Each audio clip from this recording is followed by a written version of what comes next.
स्त्री का पति कौन? धर्मपुर नाम की एक नगरी थी। उसमें धर्मसिंह नाम का राजा राज्य करता था। उसके अंधक नाम का दीवान था। एक दिन दीवान ने कहा, महाराज, एक मंदिर बनवाकर देवी को बिठाकर पूजा की जाए तो बड़ा पुण्य मिलेगा। राजा ने ऐसा ही किया। एक दिन देवी ने प्रसन्न होकर उससे वर मांगने को कहा। राजा की कोई संतान नहीं थी। उसने देवी से पुत्र मांगा। देवी बोली, अच्छी बात है, तेरे बड़ा प्रतापी पुत्र प्राप्त होगा। कुछ दिन बाद राजा के एक लड़का हुआ। सारे नगर में बड़ी खुशी मनाई गई। एक दिन एक धोबी अपने मित्र के साथ उस नगर में आया। उसकी निगाह देवी के मंदिर में पड़ी।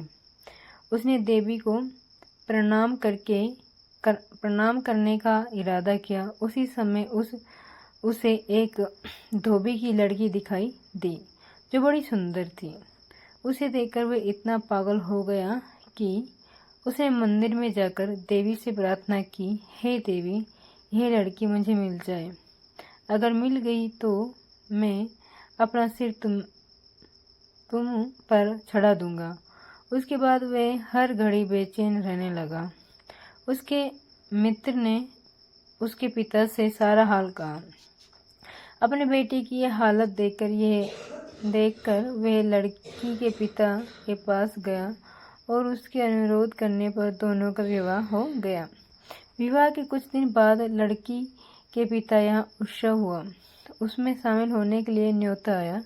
मित्र को साथ लेकर दोनों चले। रास्ते में उसी देवी का मंदिर पड़ा तो लड़के को अपना वादा याद आ गया। उसने मित्र और स्त्री को थोड़ी देर रुकने को कहा और स्वयं जाकर देवी को प्रणाम करके इतने जोर से तलवार मारी कि उसका धड़ से अलग हो गया। देर हो जाने पर जब उसका मित्र मंदिर के अंदर गया तो देखता क्या है कि उसके मित्र का सिर धड़ से लग पड़ा है। उसने सोचा कि यह दुनिया बड़ी बुरी है। कोई यह तो समझेगा नहीं कि इसने अपने आप शीश चढ़ाया है।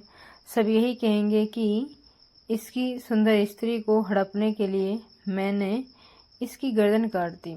इससे कहीं मर जाना अच्छा है। यह सोचकर उसने तलवार लेकर अपनी गर्दन उड़ा दी। उधर बाहर खड़ी स्त्री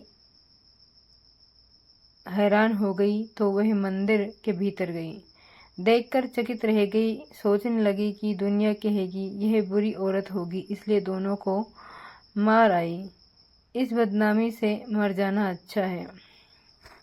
यह सोच उसने तलवार उठाई और जैसे ही गर्दन पर मारनी चाहिए कि देवी ने प्रकट होकर उसका हाथ पकड़ लिया और कहा, मैं तुम पर प्रसन्न हूँ, जो चाहो सो मांगो। स्त्री बोली, हे देवी, इन दोनों को जिंदा कर दो। देवी ने कहा, अच्छा, तुम दोनों के सिर मिलाकर रख दो। घबराहट में स्त्री ने सिर जोड़े तो गलती से एक का सिर दूसरे के धड़ पर लग गया। देवी ने दोनों को जिंदा कर दिया। अब वे दोनों आपस में झगड़ने लगे। एक कहता था कि ये स्त्री मेरी है, दूसरा कहता मेरी। बेताल बोला, हे राजन, बताओ कि ये स्त्री किसकी हो।